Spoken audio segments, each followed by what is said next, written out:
So hello to everyone, and thank you for coming to our second Brave Women for 2022 meeting and conversation. Today we'll be hosting Dr. GAIL Dines, and before she starts speaking on her specialty, which is pornography and the study of pornography and how it affects children and parents, as well as education, I will introduce Women's Solidarity from Serbia, and Nada will introduce Center for Civil Courage from Croatia.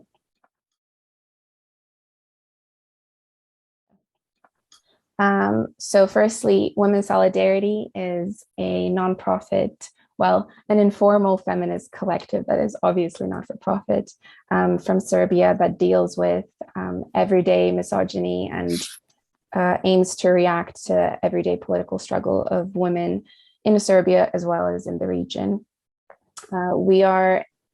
In the past few months, we have been really focused on the conversation around legalization of prostitution, as well as surrogate motherhood in Serbia.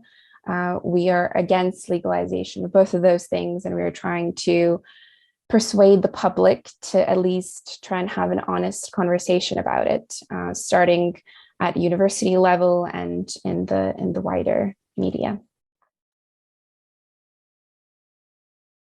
Center for Civil Courage is a humanist and feminist organization from Croatia, founded in 2011. And we are promoting humanism, science, critical thinking, but also feminism. And we are also fighting against misogyny. This evening's guest speaker is Dr. GAIL Dines, who is a Professor Emerita of Sociology at Wheelock College in Boston. And she has been researching and writing about the porn industry for well over 30 years. And her latest book, Pornland, How Porn Has Hijacked Our Sexuality, has been translated into 5 languages. And if I'm not mistaken, Pornland has been published by Spinifex, which is a really renowned radical feminist publishing house in Australia. So Dr. Dines is the founding president and CEO of the nonprofit Culture Reframed. This nonprofit is dedicated to building resilience and resistance in children and youth to the harms of hypersexualized and pornified society. And Culture Reframed develops cutting-edge educational programs that promote healthy development, relationships, and sexuality, about which we'll hear tonight more. And Dr. Dines has worked with organizations such as the American Academy of Pediatrics, the Center for Disease Control, the International Institute for Trauma and Addiction Professionals, as well as government bodies in the US, Brazil, UK, Sweden, Iceland, Norway, and Canada. And with this talk, we're also hoping that many in the region, in the Balkan region, will be able to hear some of the wonderful work and activism Dr. Dines has been doing. So over to you. Thank you very much. Thank you. And before I start, I just want to give a trigger warning that there shouldn't be any kids in the room as I'm talking, no one under 18. So thank you so much for inviting me to give this presentation. I was honored to get the invite, and I'm delighted now to start talking about the work that I've been doing for many years. So I'm just going to share my screen. So what I'm going to be talking about mainly is parenting in a porn culture, challenges and solutions. But I'm also going to be talking about growing up in a porn culture and what are the challenges and solutions for girls and boys and young women and men. So one of the things I want to start with is to say that porn has hijacked our sexuality. It is a multi-billion capitalist predatory industry. And a lot of this hijacking has gone on kind of a stealth level, where we're not yet at the point in the society where people understand the degree to which this is a public health crisis. And I often compare where we are now to where we were maybe 25 years ago with violence against women in the home and what's otherwise called as domestic violence, where it was considered a private issue. Don't discuss it. You know, she's got a broken bone, she's got a black eye, but it's a family issue. Then all of a sudden it exploded into a public health issue, understanding that this was a public health issue, not an issue to be dealt with the family. So that's where we are with pornography. We're at the tipping point of understanding that it is a public health problem. Now, one of the problems we do have is that whenever I go and lecture, and it could be to pediatricians, judges, whatever, what happens is that nobody really knows what's going on, which is why I say it's a stealth public health crisis. Now, interestingly, who really knows what's going on is, of course, the media. And I want to discuss an article that was in Details, which is a kind of magazine, imagine Cosmopolitan for men. And they had an article called How Internet Porn is Changing Teen Sex. And they quoted Joanna Angel, who is a pornographer. Now, she often calls herself, quote, a feminist pornographer. And what I want to be very clear is there's no such thing as a feminist pornographer. You're either a pornographer or you're a feminist. You can't be both, because the first rule of feminism is do no harm to women. And pornography in its production and consumption is devastatingly harmful to women. Anyway, Joanna Angelo, she did say something very interesting. She said the girls these days, they just seem to come to the set porn ready. Now, what she's saying is not that every girl is going to end up on a porn set. In fact, she's saying something more profound. What she's saying is that we are socializing our girls to see themselves as disposable sex objects, which is a much larger issue than just the women who are going to end up on a porn set, which is a small minority. She's talking much more on a mass structural level, that we are socializing all of our girls to think of themselves as, quote, porn ready, which actually means disposable, pornified, and deserving of any abuse, sexual abuse that men actually produce against women. So I want to talk about how women and also men and boys and girls grow up. How do they learn about the culture? So one of the profound ways today in which they learn about the culture is through what we call image-based material. So those over the age of 35, 40 were brought up in what we call a print-based culture, where the dominant form of communication was the printed word. Now, Neil Postman, who was a brilliant media theorist, says something very interesting. He said that when we lived in a print-based culture, we developed some immunization to the seduction of eloquence of the printed word, to which I would add, we have never developed such immunization to the seduction of eloquence of the image. And what that means is that images impact us much more profoundly than print. And the reason for that is we know now through neuroscience research is that images bypass the frontal lobe of the brain, the executive part of the brain, and they land in that part of the brain that doesn't tend to engage in rational discourse.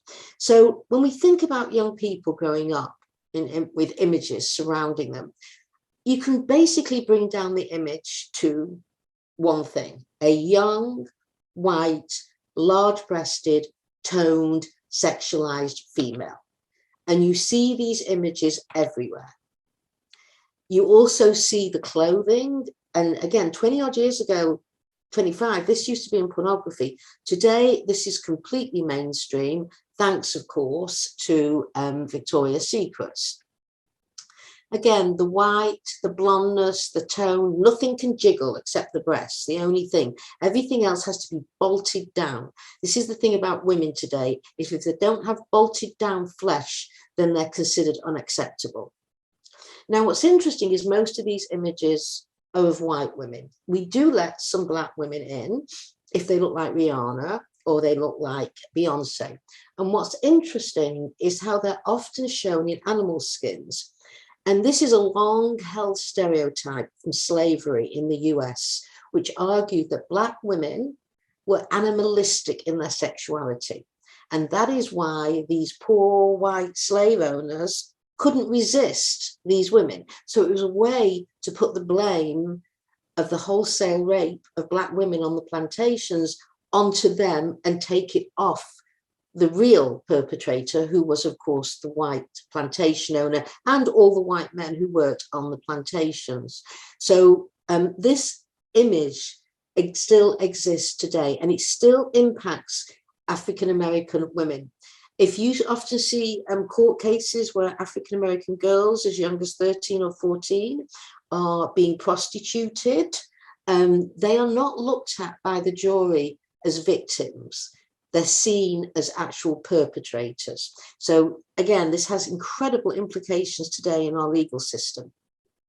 So I want to go back to the sort of language, the grammar of an image. So again, this is from Victoria's Secret. And just look at her face, look at her gaze, G-A-Z-E. And there is a concept in media studies called the reader inscribed in the text. Now, if you look at her closely, what we see is that she's actually speaking to somebody. This is the reader inscribed in the text. Who is she speaking to? And before you answer, do you think she's saying to her mother, let's go for a cup of coffee after the photo shoot? No. What she's saying, actually, and who she's speaking to is men, clearly. And what is she saying? What is that look? Actually, it's called the fuck me look. Come get me. I'm yours. So what happens is we live in a culture where the standard visual grammar, the look of women is saying to men, fuck me, I'm yours, with or without my consent. And what this does is build up male privilege, that they have access to women's bodies, again, with or without their consent. So this look is really important because it teaches young girls to think of themselves as sex objects, and it teaches young boys to see girls as sex objects. Now, what do we know about what happens to girls growing up in this hypersexualized culture? So the American Psychological Association did a report. It was a meta-analysis, and it pulled together all the studies. And what they found is that not only are girls objectified by the culture, they also self-objectify, which means that they begin to see themselves as disposable sex objects. Now, they find that the more girls learn to self-objectify, the more it leads to anxiety, depression, body loathing, risky sexual behavior, early pregnancy, STDs, suicidal ideation, dropping out of school, self-harming, and sexual victimization. So this is having a terrible effect on the development of our girls. It's undermining the healthy development to throw them into a pornified, hypersexualized culture. So when I was thinking about the effects of this, and this is the time I was writing my book, Pornland, I was really struggling with what's going on with our girls. I can feel something different from my students. And then I found myself in a prison interviewing 8 convicted child molesters. All of them were in for downloading child sexual abuse images, that's child pornography, and then going on to rape a child. And this was a particularly unsavory guy. They were all unsavory, but this one was particularly unpleasant. And he was talking about how he groomed, and he used the word grooming, his 10-year-old stepdaughter. That's how he got her ready to be raped, because he did rape her. And he said to me something that literally changed completely the way I think. And he said to me, the culture did a lot of the grooming for me. And I have to say, I almost fell out of my chair, because I thought, that's it. That's the missing piece of the puzzle. It used to be we needed individual groomers to individually groom a girl. Now it's much more economical.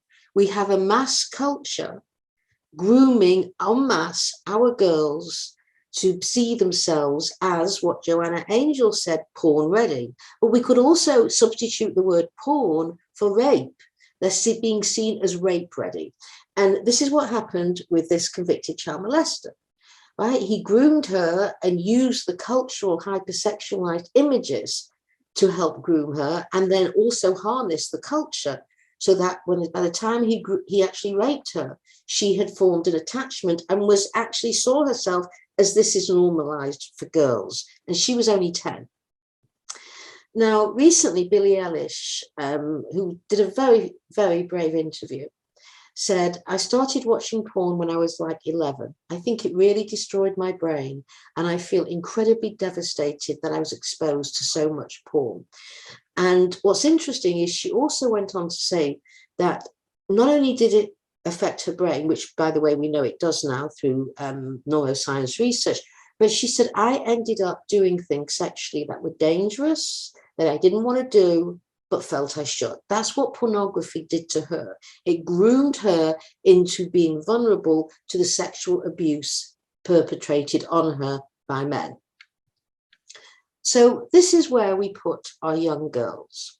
We put them in a position that they either conform to the hypersexualized imagery or they're invisible. In another way of putting this, girls either have to look fuckable or they're invisible. Now, to look fuckable in our culture means conforming to the tight jeans, the tramp stamp, the mesh tops, looking basically what used to look like porn performers. So if you don't look fuckable, you're then invisible. And we have to remember that for adolescents, the most important thing is looking visible. It is actually built into the cultural DNA of adolescence. So in a bizarre way, how do you end up visible? You end up visible by looking like everybody else. You just have to actually edge up how hypersexualized you look. Now, this is not a choice. When you have to choose fuckability versus invisibility, or that's it, it's not a choice. We have taken away the choice from our young girls. So when we argue that this hypersexualized culture is empowering, it's the exact opposite. It is completely disempowering because it is denying girls to be the agency of their own sexuality. So after I give a lecture in schools and colleges, I have a line of girls, and most of them are crying. So a small group are crying because they say, I chose invisibility because I just can't do fuckability. I can't look like that. And I'm so alone because nobody knows I exist. The larger group who's crying say, I chose fuckability. I had no choice. I didn't want to be alone, but I hate it. It's not who I am. So you see, again, girls have got their backs against the wall in this culture.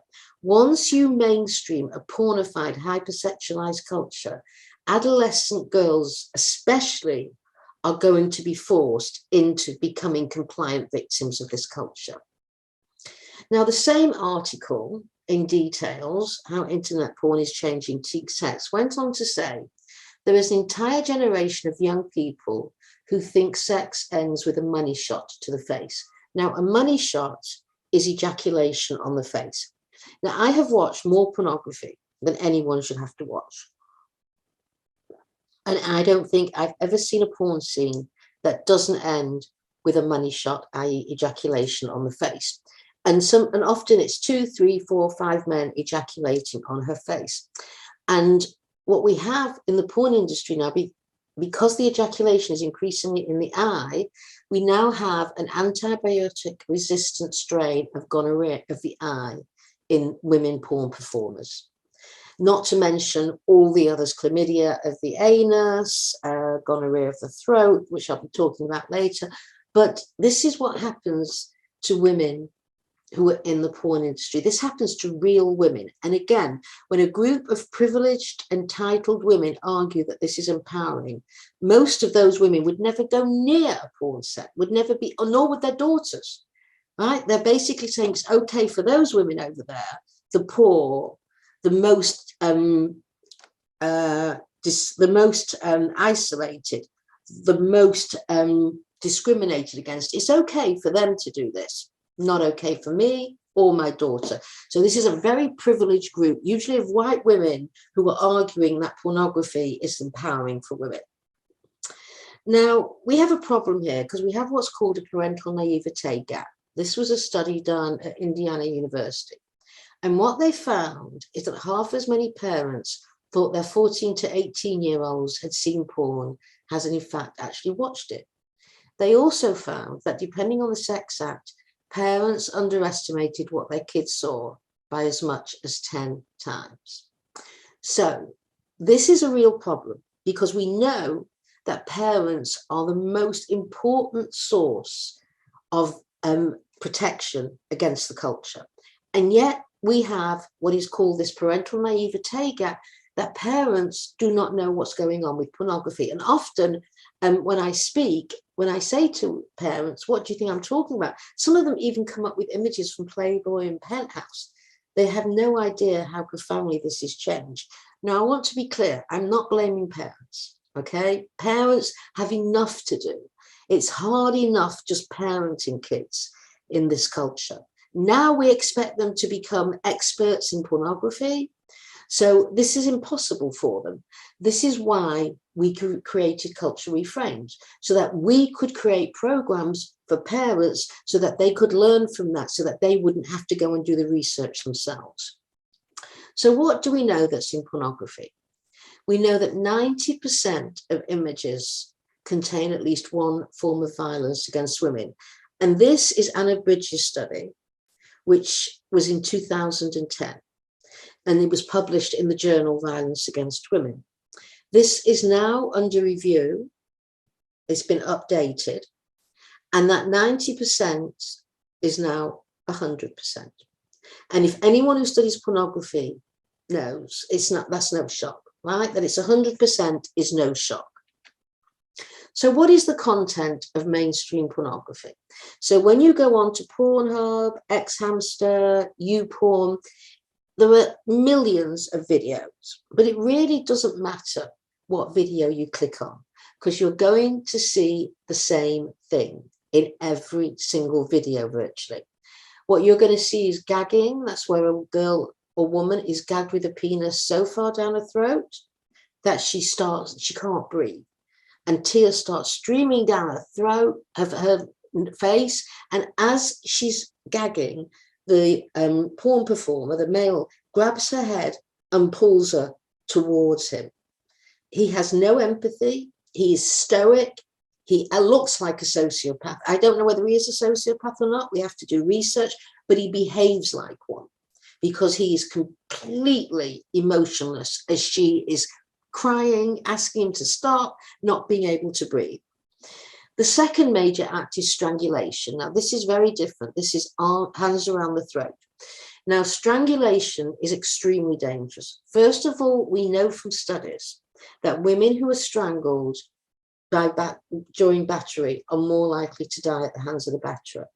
Also, with strangulation, you can be strangled, you can pass out, wake up, and I've seen women pass out in pornography, wake up and think you're fine. Actually, it can take up to a week for the effects of strangulation to occur, because it can take that long for the actual throat to swell up. We also know with strangulation that at the moment that you do that, you can cause a heart attack, a stroke, any number of conditions that will lead to death. So, and this has become extremely, probably more popular now than gagging in pornography. Rough anal sex, pounding anal sex, ejaculation on the face, hair pulling, spanking, and spitting in the face. So your average porn scene is 3, 4, 5 men, where she's being orally, anally, vaginally penetrated, sometimes 2 in the anus, 2 in the vagina. She's being slapped. She's being called a bitch, a whore, a cunt, a cum dumpster. They all end up ejaculating on her, and she's lying there on the floor, exhausted. Looks like a train has driven over her. And to add insult to injury, part of the porn scene is she has to say, I love it. And when you look at her, you watch her, and you see what she looks like, you think, how is she ever going to get up off that floor? And how is she going to get up and do the whole thing again tomorrow? And we know, by the way, that on the porn sets, they hand out narcotics, which, believe me, if I was on a porn set, I would absolutely need as much narcotics as I could push down my throat, given this was happening to me. So these are the main scenes in porn. Now, when I was watching this, when I was watching pornography for Pornland, and I was sort of steeped in the world of pornography, I was thinking about, how do these boys stand it? Because the average age of getting to porn is between 8 and 11. So they're very young. And I was thinking, what if my son had gotten to porn at that age? He's, thank goodness, now in his 30s, so he missed most of this. I was thinking, what would have happened? Who would he be? Because he certainly would not be the man he is. He certainly wouldn't be the very active pro-feminist man that he is. He would be a completely different human being. And that got me thinking about all the other boys who are watching it and how they can stand to watch it. So I thought, what keeps them there? And then I started reading the texts that go with them. So I want to read you the text and then gag me and then fuck me. And this shows you how the porn industry is manipulating boys. Do you know what we say to things like romance and foreplay? We say, fuck off. We take gorgeous young bitches and do exactly what every man would want to do. We make them gag till their makeup starts running, etc. Now look at this. We take gorgeous young bitches and do what every man would really like to do. Not true. Every man does not want to do this. I know many men who don't want to do this. But remember, you're speaking here to a 12-year-old or 11-year-old or an 7-year-old or an 8-year-old, depending on which study you're looking at, who has no repertoire of sexuality. He's just beginning to have his hormones, going to puberty, and think about sex. But he's got no history of it. He doesn't know that, in fact, every man doesn't want to do this. And so what happens is that the pornographers are training the boys from a very early age to say, if you want to be a real man, and we're talking about a real man here, then this is what you really want to do. They're kind of laying a trap for him to think about what it means to be a man. Another example, and this is a promotional copy from the film Anally Ripped Whores. This is promotional copy for this. They don't hide what they're doing. We at Pure Filth know exactly what you want. Chicks being ass fucked till their sphincters are pink, puffy, and totally blown out. Adult diapers just might be in store for these whores when their work is done. We at Pure Filth know exactly what you want. No, you don't.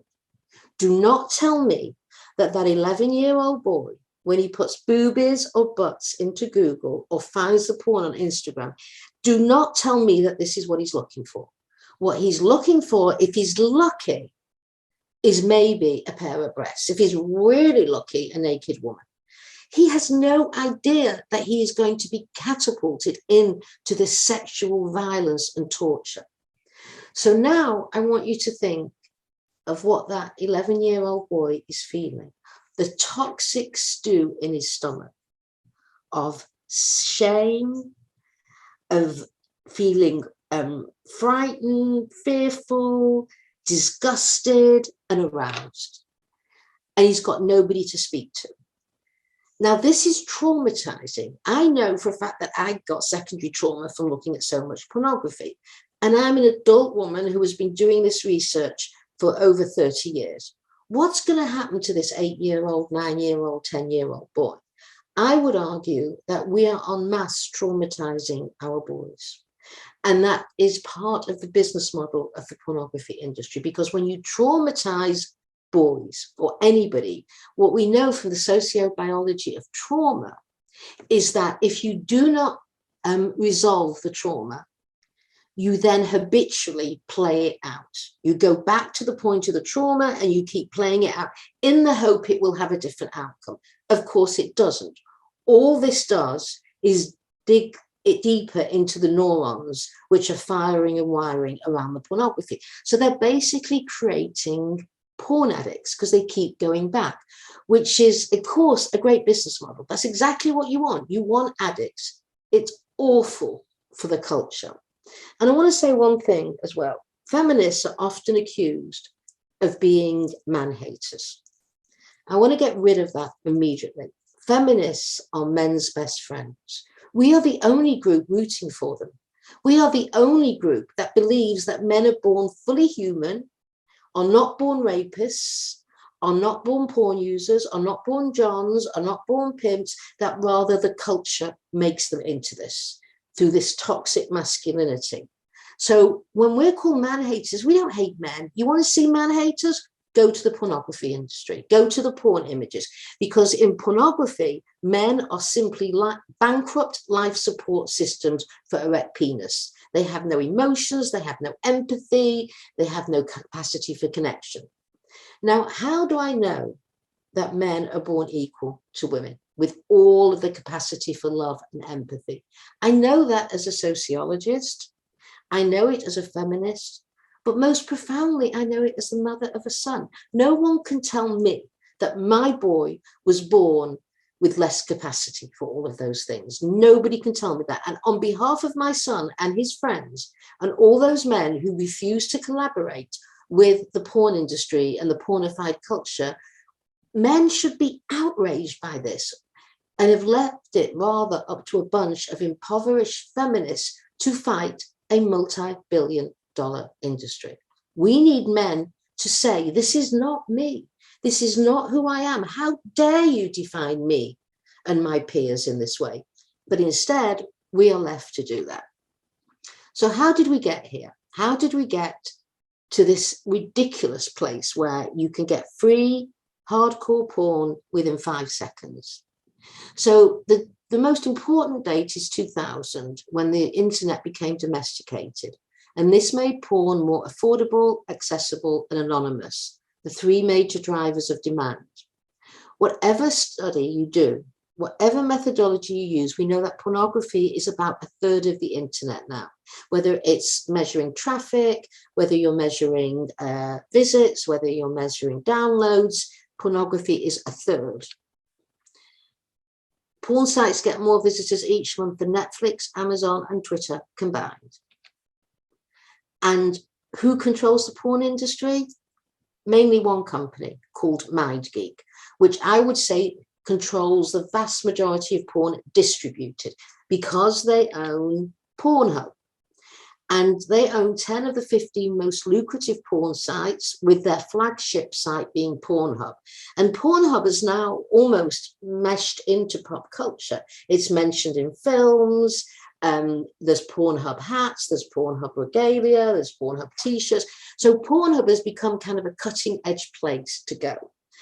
So all those acts I showed you on Pornhub, I showed you before, the choking, the spitting, the hitting, the strangulation, all over Pornhub. I see very, very few images and scenes without that.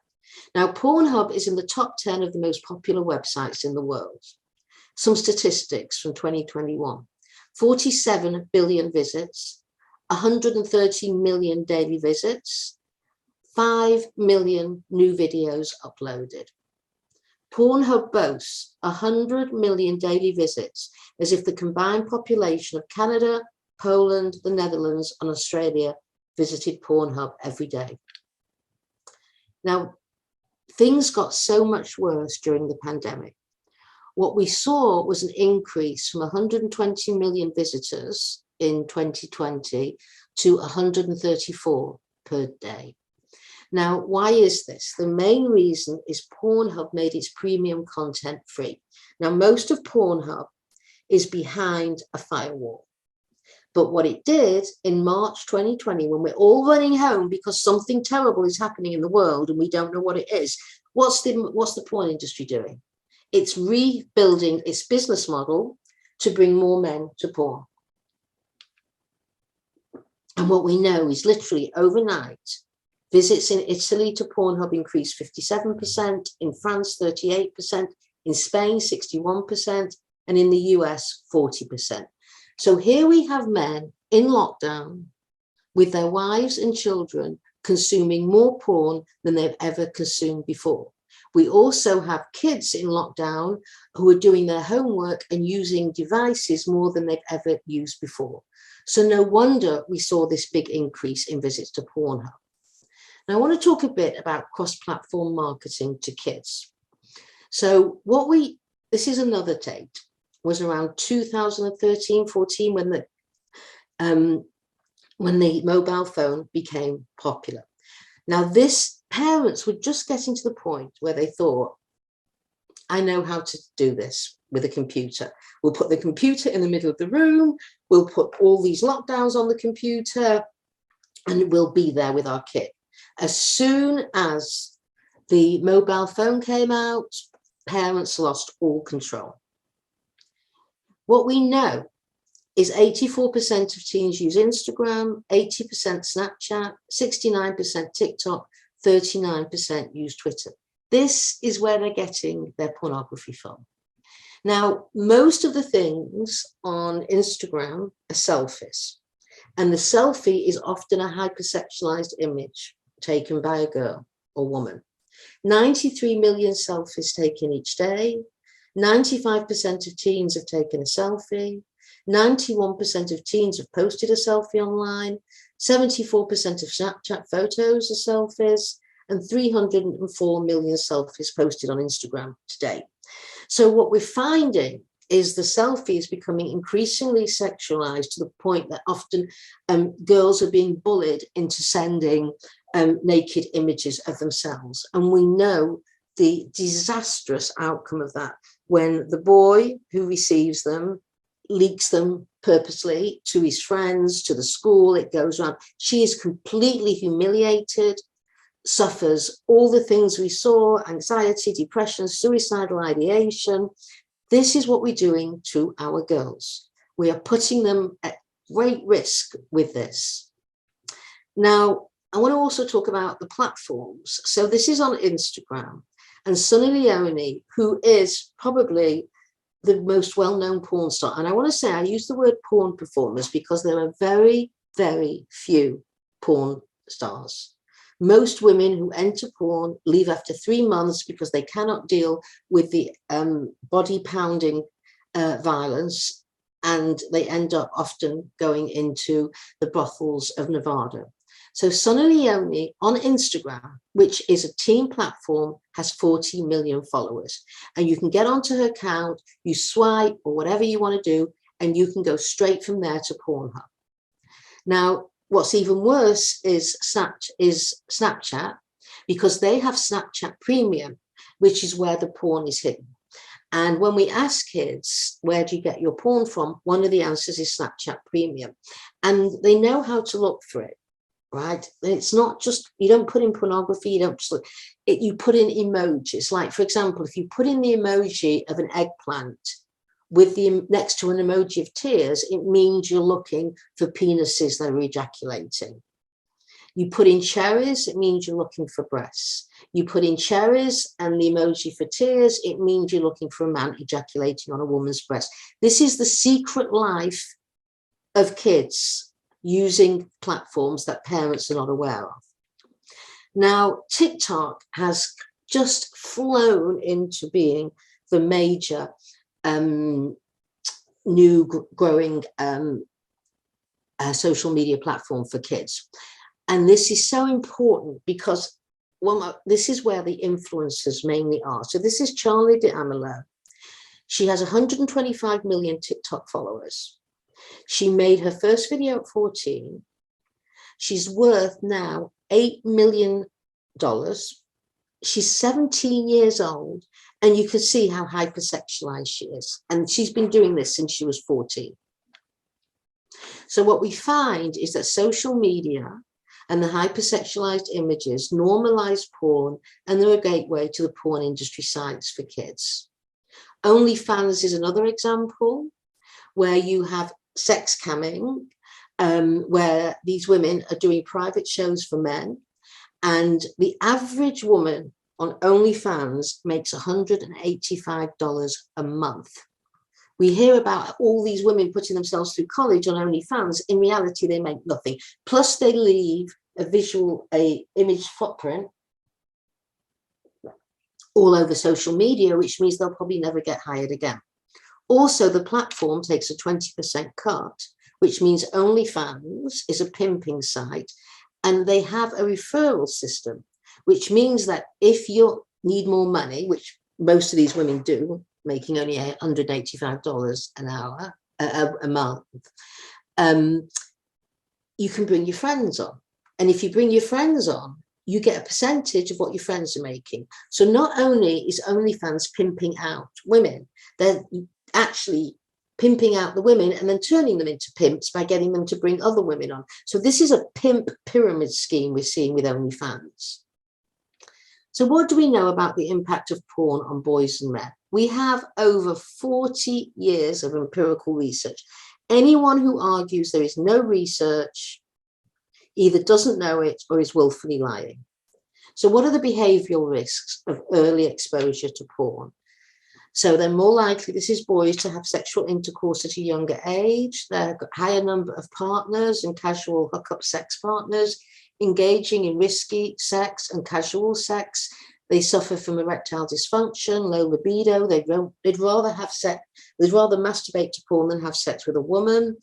And also increased levels of physical, verbal, and sexual violence against women, which includes sexual aggression, sexual coercion, sexting, rape. Now, the psychological and mental health risks of boys getting to pornography include risky consensual sexual scripts. That means that they learn to objectify girls and women even more. It's a creation of a disintegrated, inauthentic sexual identity, alienation from others, avoidance of emotion, limited capacity for empathy, limited capacity for connection, lower self-esteem, lower self-regulation, lower impulse control, poorer body image, etc. Now, I want to just give you some studies. Boys exposed to porn are 3.3 times more likely to engage in problematic sexual behaviors. Problematic sexual behaviors means sexual bullying, sexual harassment, and rape. Boys who intentionally sought out porn are 6 times more likely to self-report sexually aggressive behavior. Now, this is causal, not correlational. And that's very important, because in social science, the gold standard for studies is causal, not correlation. A meta-analysis of longitudinal studies shows that boys exposed to porn are more likely to sexually harass. Nearly 70% of boys who frequently, that's daily, use porn reported that porn made them want to try out what they'd seen, compared to 42% of low-frequency users. So what's the future? In 2003, Jules Jordan, a hardcore pornographer director, in 2003, said the fans want more extreme stuff. But basically, by 2003, there was nothing more you could do to a woman on a porn site other than kill her. They just figured out absolutely everything. So what did they do to keep these bored, desensitized viewers? What did they do? They went to the Supreme Court in the US, and they asked the Supreme Court to strike down 2 provisions of the Child Pornography Prevention Act. Now, this was by the Ashcroft versus Free Speech Coalition in 2002. The Free Speech Coalition is horribly misnamed. It is actually the lobbying and political arm of the porn industry. So what was the thing that got struck down that was most important? In the 1996 Child Pornography Prevention Law, it said you cannot use anyone who's under 18 on a porn site, and you can't use any girls or women who look under 18. And that's what got struck down, that they said that you can use women who look under 18 because it limits the free speech of the porn industry not to use these women. And overnight, we saw images like this. A whole new category called teen porn grew up and took over Pornhub, YouPorn. And what we see is they're not just under the category teen, which itself has 200,000 videos. They have step, which means stepdaughter, stepdaddy, stepmom, 84,000 videos. Daddy has 55,000, cheerleader has 18,000, teacher 9,000, babysitter 15,000, stepdad 5,000, solo female 97,000. This is where the very young looking girls are. Are they 18 or not? You know what? I don't know, because nobody knows, because there's virtually no monitoring of any of the content that gets put up on these porn sites. But if you put that aside for a moment, what really matters is that the porn user is masturbating to images of what look like young-looking girls, masturbating to images like this. So he's being groomed into becoming aroused by images that look like young girls.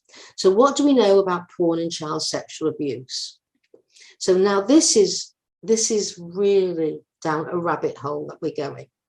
Clinical experience and research evidence are now accumulating to suggest that the internet is not simply drawing attention to those with existing pedophilic interests, but is contributing to the crystallization of those interests in people, that's men, with no explicit sexual interest in children.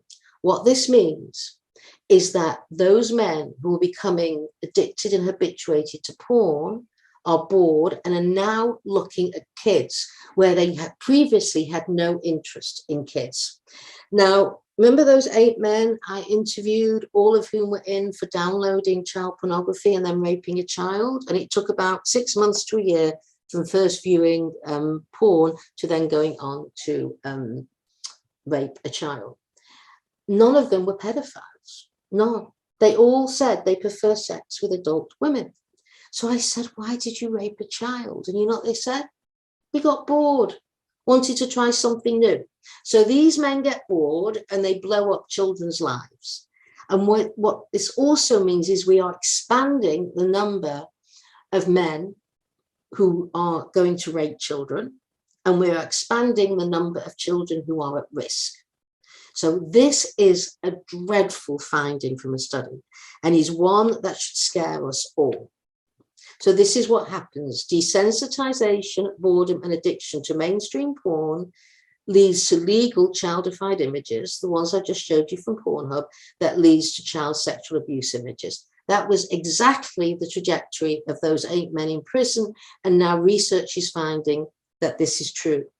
It wasn't just those 8 men I interviewed. So we have left kids with a toxic culture. What are we going to do? How do we change it?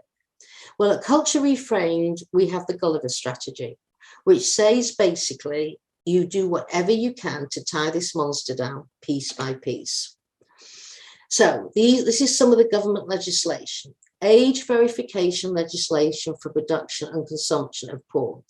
So what we need is actual third-party verification, documentation that everyone on a porn set is 18 or over, and that everybody who's viewing it is 18 or over. Of course, this is very, very little, right? The porn industry is fighting this, but it's a beginning.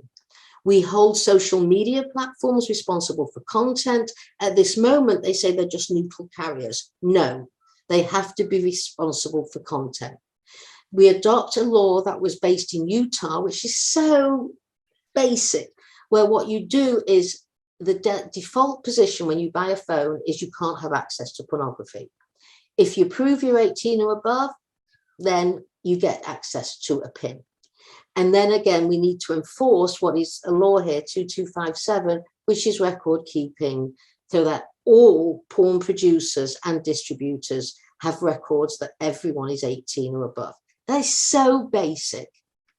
The best way to go after the porn industry, if we really want to take this industry down, is class action suits.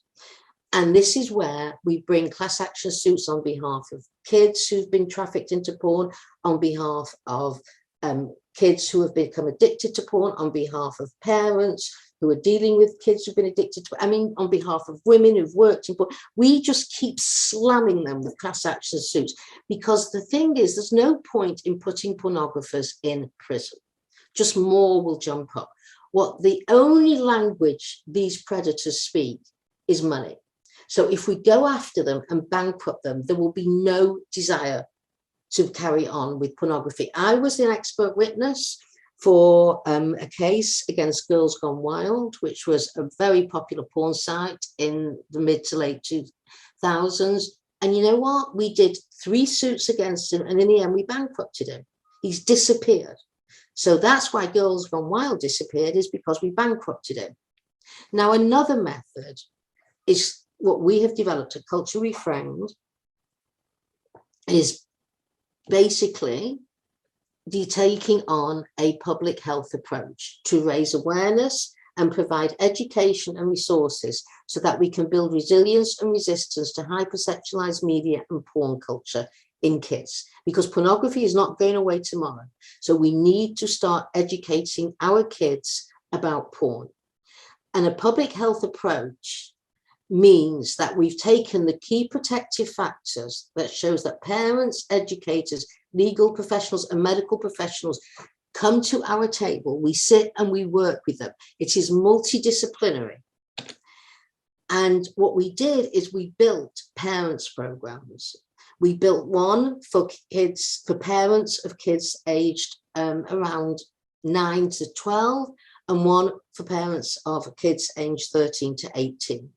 We did this by bringing together pediatricians, developmental psychologists, neuroscientists, parent educators, sex educators, adolescent therapists, sociologists, feminists, activists. And it took us 1.5 years to build each program. And I have to say they're free, right? We made a decision at Culture Reframed that we would give these programs away for free, because everybody, irrespective of socioeconomic level, should have access to them. The sample topics on the program for parents of tweens include boundaries and consent and privacy, managing technology, navigating online and offline friendships, leading discussions skillfully. For parents of teens, physical, emotional and cognitive development of teens, we discussed that. Healthy relationships, toxic masculinity, sexting, digital footprint, and how to stay safe from pornographers and traffickers. Now, you can go into this program for 5 minutes, 5 hours, or 5 days. It's at your level. We built it without a voiceover so that you could work at your own pace. The modules are research-based, user-friendly, multimedia, interactive, and flexible for varied levels of engagement. And then we built enrichment programs. Now, the reason for this is when we built the original program, we were thinking that mainly parents, they were called programs for parents, would use it. What we found is because there's nothing like it anywhere, and Culture Reframed is the only science-based, research-driven group creating this, that doctors, lawyers, therapists, child protection agencies started coming to us because they wanted the knowledge. So we started building, we had the program here, and imagine like an octopus, you've got legs coming off it. So the enrichments are more dense, more for experts, professionals, academics, so that they can look at the research. So we had one written by neuroscientists on porn and the brain, one on all things tech, written by tech experts and what's going on with pornography in tech, one on intervention and recovery. If your kid is in trouble with porn, how do you intervene and help to get recovery?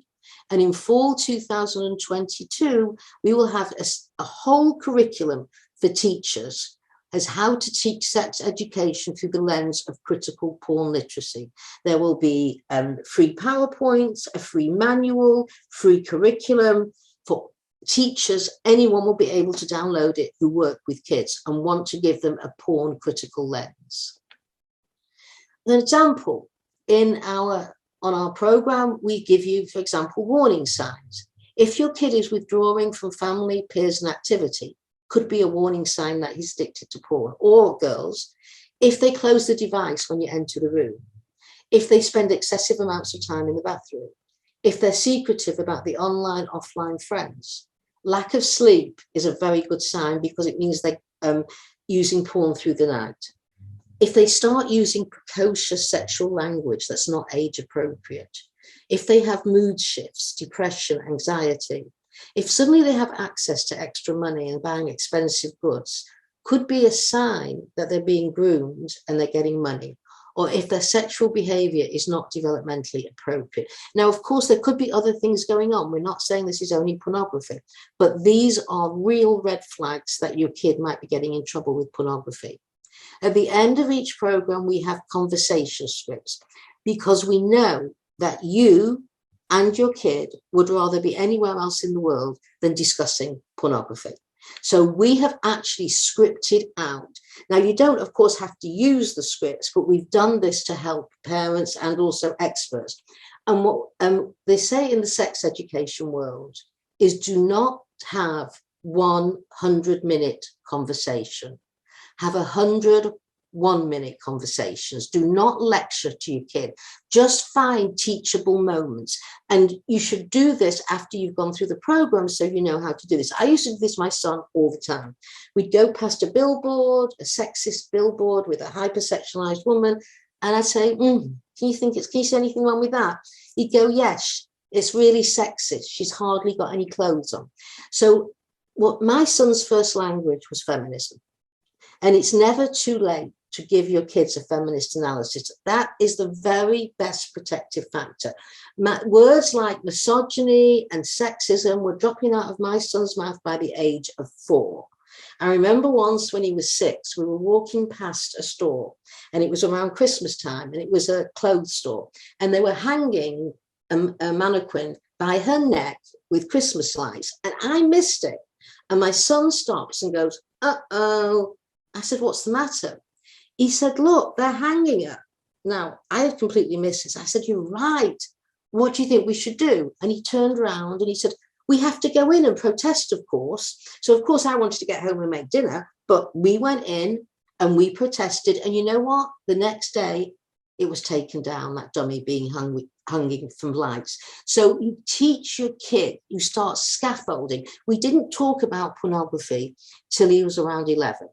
So my husband and I would do different conversations, but I sat him down once and I just had a conversation. I said, you know what, honey, we don't know if you're going to be straight, if you're going to be gay, if you're going to be bi, who knows what you're going to be sexually. And you know what? It's going to be wonderful. Whatever you are is going to reflect the wonderful human being that you grow into. And it's great. And you are going to design and be the architect of your own sexuality. I said, but you know what? If you look at porn, and you do have a choice to look at porn, because when you see it, if a friend gives it to you or it comes up on the internet, you have a choice. So I want you to think about this before you look at it. That wonderful sexuality that you're going to grow into, that you don't know what it looks like yet. If you look at porn, they will steal it from you before you even own it. And that's a terrible thing to give away to a group of predatory capitalists. We use those words in our home. You don't have to use those words. You could say you're being manipulated. But what was important was to tell him he had a choice and that his sexuality belonged to him and not a group of predatory capitalists. And when he was in his 20s, and we were chatting about porn, he said, well, Mom, you ruined that one for me, which was, of course, exactly what I wanted to do, was to ruin pornography for him. Because you know what? We have to talk to our kids about porn, because if we don't, the porn industry will. So if you want to contact, it's gdines@culturereframed.org or just info. What I want to say is that at some time in the future, we don't know when, some kid is going to come up to you and say, where were you when all this was happening? What did you do to stop the pornographers? And you know what? You've got two choices. One is to shrug your shoulders and say, sorry, I didn't realize. Or the second is to say, you know what? I fought with everything that I have to stop the pornographers hijacking your life. And if you change the I to the we fought with everything we have, you know what the final sentence will be? The final sentence will be, we won, because we are unstoppable. And it will mainly be women. And women are brave and courageous and unstoppable. And you know what? When women are fighting for their kids, they're really unstoppable. They will climb mountains for their kids. And you know what? This is what we have to do. We have almost lost 2 generations of kids to the porn industry. Enough. It is time that we stood up, we adulted up, and we said, you have had access to our kids long enough. Enough. We're fighting back. Thank you. So actually, you know what works before we get into questions, if you don't mind, is that in the chat, people just write how they're feeling this minute. Are you angry? Are you upset? How are you feeling? Are you enraged? Are you energized? Just go for it. Just write it out. Someone says, I feel like crying. I agree with that. Highly optimistic. I agree with that. Come on. Just a few words. How are you feeling? Put it in the chat. Thank you for opening my eyes. Yeah. Completely exhausting. I agree. I agree. Who's energized? Who feels like you're ready to go and take on there? Angry and a little bit overwhelmed. I feel worried as a mother. Absolutely. Inspired, overwhelmed, worried about new generations. Yeah. And you know what? It's okay to feel upset. Oh, that's nice. Somebody said, I love you and I'm glad you exist. Thank you so much. That's so nice to hear. The porn industry wouldn't agree with you, by the way, but I'd rather listen to you than the porn industry. So I feel I'm happy, I'm child-free by choice. Yeah, you know what? That's great, but everybody's children belongs to everybody, right? My kid belongs to your kids belong to me. We are collectively in this because we are only as good as the next generation of kids. We're only as good as that. Yes, we can go to the Q&A. I would just like to do a 1-minute recap of some of the notes that I took that I really liked and some of the points that you raised to just give them a bit more amplification. So two of the things that really stuck with me were at towards the very beginning before you started discussing the studies, and they were that the hypersexualization and really the culture of porn that we're growing up in is a public health problem. And why I like this is because we often talk about mental health, sexual health, but really not what are all the cultural practices that impact those things, and how we discuss good practices for both our sexual and mental health.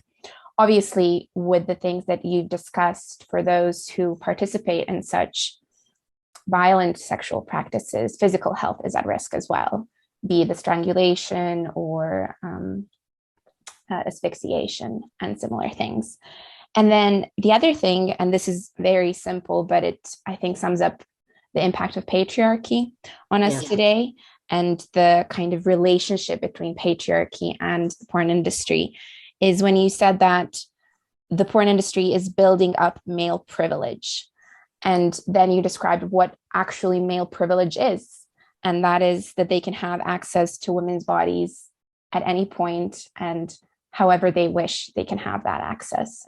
So again, we are put in this like hierarchical order of man on top, woman on bottom. And I love the points that you brought out because you really did a beautiful job of, honing in. And I think what we have to understand is that every form of oppression, and this is, by the way, the great insight of Karl Marx, okay, which is, if you study in England, you study sociology in England, you study Karl Marx. So Marx argued that every system of inequality, in order to continue, has to have a legitimizing ideology. Otherwise, he wouldn't allow it, right? So you have to basically brainwash and have a propaganda arm of capitalism, racism. The propaganda arm of patriarchy is pornography. It delivers patriarchy ideology to men's brains via the penis, which is an incredibly powerful delivery system, right? No other system of inequality has such a powerful propaganda machine as patriarchy does, which is pornography. And in pornography, the core of patriarchy, that women are stupid, whores, whatever, who do not deserve human rights, civil rights, who should be seen as disposable sex objects. No better way to deliver that message than pornography. So yes, and it is a public health issue. And you know how many times when, we're a non-profit, we rely on donations. So we go to foundations. I just want to make that perfectly clear, by the way. At Culture Reframed, we're not great business people because we gave our programs away for free. You understand, our main things we give away for free, but we were very determined to do that. So we go to a lot of foundations, and we get resource, but obviously not enough because we cannot deal with all the requests that come at us. And we'll go to foundations that deal with adolescent mental health, and they will say, what has porn got to do with this? There's nothing. They don't see it. And you know, this is a Mental Health Awareness Month. And we have not seen, we are the only group that has been talking about this, has been doing social media on the fact is that if you're going to talk about mental health awareness this month, you need to talk about porn, especially for kids. It's like astounding. It's like the elephant in the room there, and nobody's talking about it. So you picked up great points.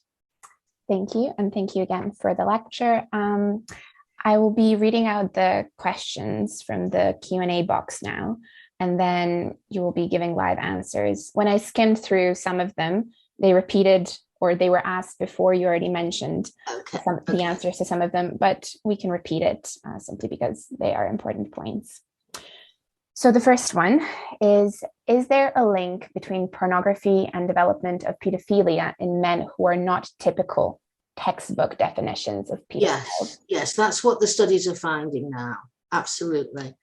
The studies are finding without question that men who otherwise would not be pedophiles are, so let's separate a pedophile from pedophilic behavior, okay? Because not all men who engage in pedophilic behavior are pedophiles. Pedophile is a very clear definition of preferring sex with children.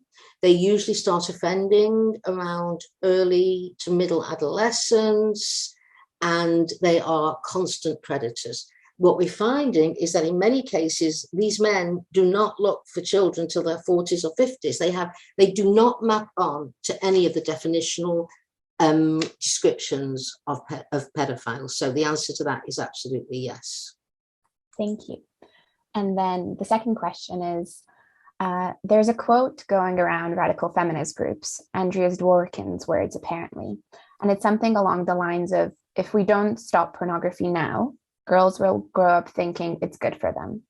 How do we talk to our female friends who say they don't mind their boyfriends watching porn, even bragging about liking porn? Okay, first of all, I have to say, Andrea Dworkin wrote that 30 years ago, and she got it completely right. I mean, when she wrote that, we were nowhere like we are today. You understand that? And the thing that Andrea Dworkin always did that astounds me, she could see into the future. She just knew where we were going. So what's happened is that girls have been socialized to be porn ready, as Joanna Angel said. And that doesn't just mean going to a porn set or hypersex. It means allowing your sexual partner to use porn, to groom you with porn. And even though a lot of girls or women will say they're empowered by it, that's taking it at face value. You really need to do deeper discussions with that.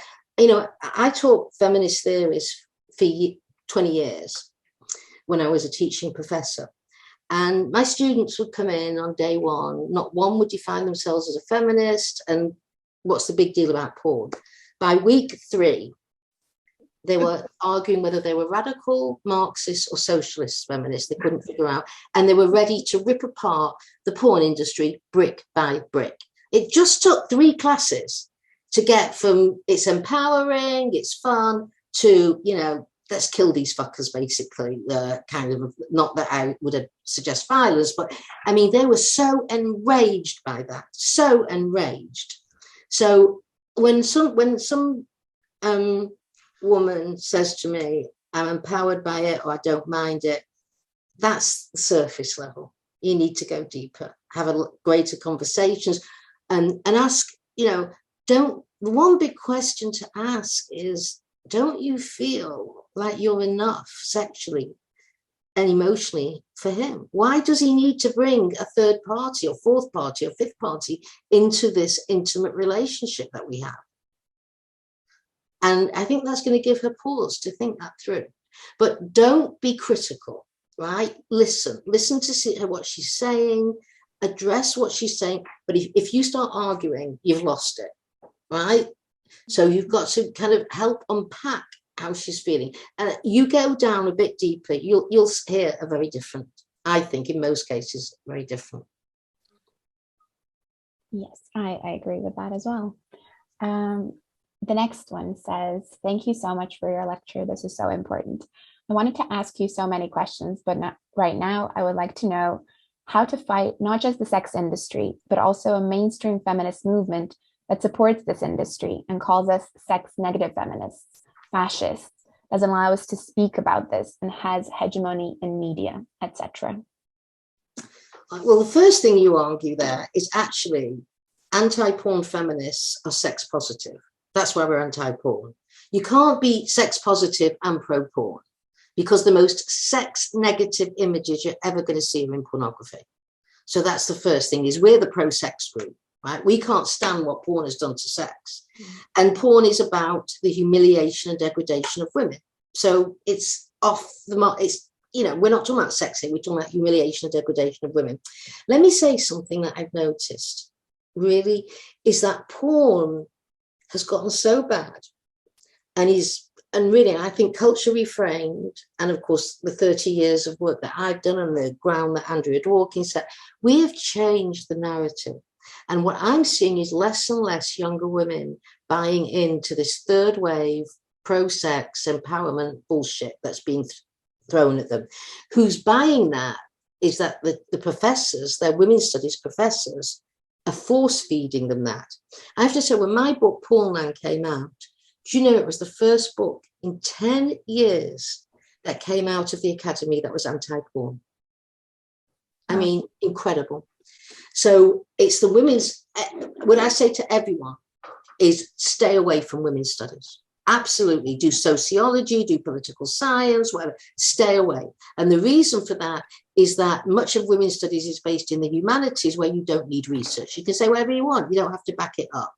So, and I want to say I've been doing this for so many years, and often I'm seeing a change in young journalists. So what would often happen was a journalist would say, so GAIL Dines, you're a religious Christian book burner who wants to close down the porn industry and is for censorship. And I say, well, actually, I'm a radical feminist Jew and secular. So should we start again? Because you've got everything wrong. So one of the important, and I'm not, you know what, I don't get that anymore. What I get are young journalists, and I mean in their 20s and 30s, who have grown up in the porn culture, who now say, I've been researching this story. I watched your videos.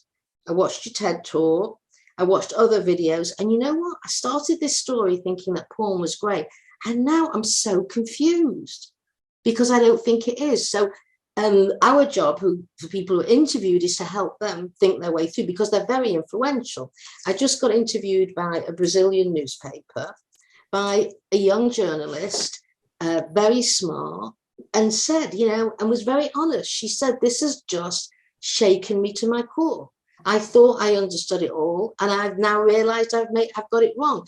And she's going to write in one of Brazil's biggest newspapers a story that's against porn. I mean, think of that, how we get our message out. So I have seen a change in this third wave bullshit that young women are fed. And by the way, it makes them crazy. You know why? Because there are all these older professors who don't have to deal with the porn culture often are telling them that it's fun, and yet they're hating it. Right? When you look at studies of girls and and young women about the porn culture, they always talk about depression, anxiety, the self-harming that comes in. What they're hearing in the women's studies classrooms and elsewhere does not map on to how they're feeling.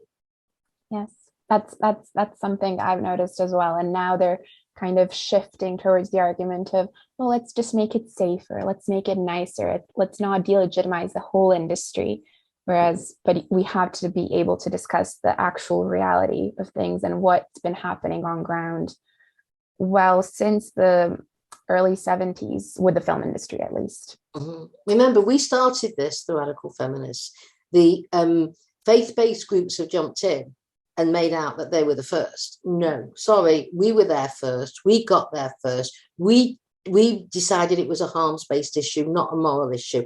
And I don't know what's going on where you all live, but in this country, the faith-based groups are basically taking ownership of the argument that they, this is us, we've done this, we've built this great movement. Sorry, you couldn't have gotten anywhere without us laying the conceptual groundwork.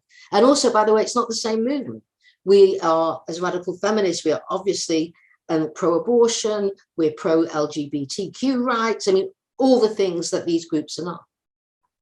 Yes, at least for Serbia, I would say that it's not being taken up by the faith-based arguments, but also they're trying to do kind of a coordinated attack on sexual education, which is not really existing, as well as on porn, whereas feminists are trying to advocate for sexual education, relationship and sex education. Totally crucial. And that's what I said, we're writing the whole curriculum.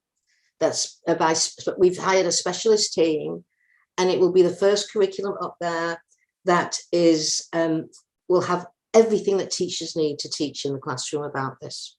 We'll definitely be looking to. And it will be free, as usual. We're giving away our product for free, but that's the reality of our work. Amazing. We have for now 4 more questions.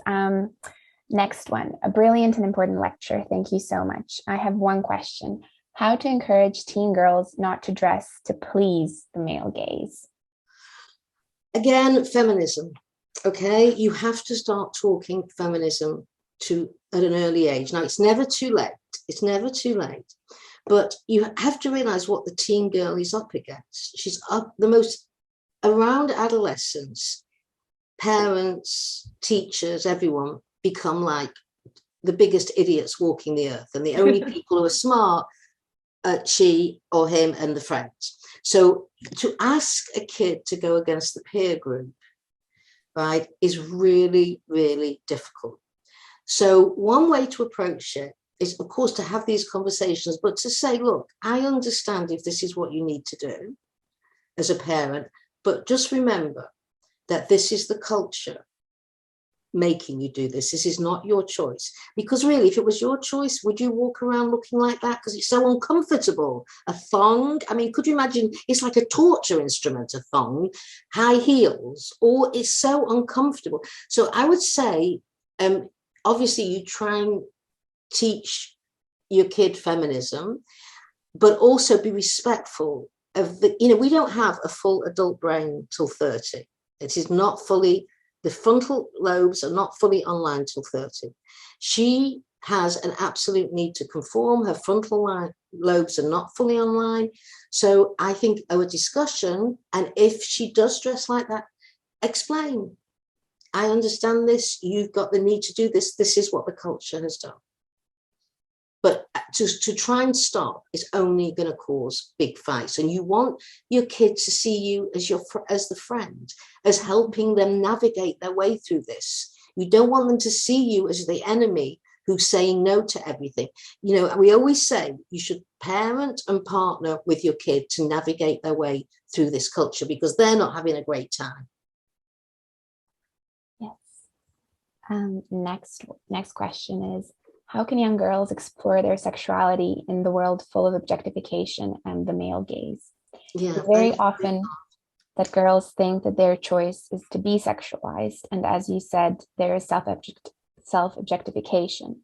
How can girls connect with themselves, with their sexuality, and express it if they want, but not in an objectifying way? Okay, so this is where our parents program is really important, is the conversations to have with your girls and boys. By the way, you need to have conversations with your boys, but the parents program, and just go on to culturereframed.org, put in the parents program comes up, you just sign on, your email, and you're in. this is where we address all of these issues, how to talk to your kids about these things, how to help them do all of this. So there's no point in me sort of going through it all when you've got just a huge amount of resources up there that actually show you how to do this. Very, very difficult for young girls today. They are in a terrible situation of inundated by the porn culture. But you know, this is why feminism is so great, because we're going to step in and stop it. Right? We're not going to allow this. This is our job for our daughters, is to do this. And I have to say, you know, I mean, I've just become a grandmother of a little girl, and I'm so mindful of this little girl's life. And, you know, and we were out for dinner last night with my son and daughter-in-law, and obviously my granddaughter, and we were talking, and she's a baby, and I'm saying to her, you know, you are going to be such a feminist. You are going to be such a wonderful, I mean, she's only a few months, she can't understand. And I have to say, I said to my son when he told me that they were having a baby and it was a girl, I said, oh, I won't give his name. I don't talk I said, oh, whatever his name is. That's wonderful, another feminist in the world. And you know what he said to me? He said, Mom, if it was a boy, it would be another feminist in the world. He corrected me. Mm. Yeah, yeah. So imagine how great it is that you get delivered into your lap a fully formed feminist male. I tell you, I think his wife needs to be more grateful. But it's joyful to see him and his moral compass and who he is, and that he absolutely, him and his wife are going to be sure to make this little girl a feminist. You know, no man is going to mess with my granddaughter. And you should say with all our granddaughters, all our daughters, we owe it to them. That's what we do. What our foremothers did so that we could get the vote and we could go out to work and we could have this life. How do we say thank you to them? By doing this work for our daughters. So thank you so much for this. I hope people, I don't know if I want to say enjoy, but I hope you got a lot out of it. And if you've got any questions, please feel free to follow me up at gdines@culturereframed.org. Just email me or just go through the website. There's many ways you can contact me. So I want to thank you for inviting me. It was a pleasure and an honor to do this. Thank you very much. Thank you so much. Thank you for everything. That it was wonderful and it was very important. And we will continue to with your work here in the Balkans. Well, we can always talk about partnering and figuring out how to bring this to where are you located? Okay, now I'm in Switzerland, but we are Croatian organization. We can talk about yes, we have and building anti-porn movement in Croatia. This would be great. This would be great. As I said to you, we have these humanist workshops for children from the age of 7 till 14. So they are learning also how to be feminists, humanists, secularists, how to be human rights fighters. So now this would be very interesting also to so let's be in touch. And anyone else who wants to get in touch. Yes, okay. We will be. Thank you, Gail. Goodbye, everybody. Bye-bye. Bye-bye. Bye. Bye.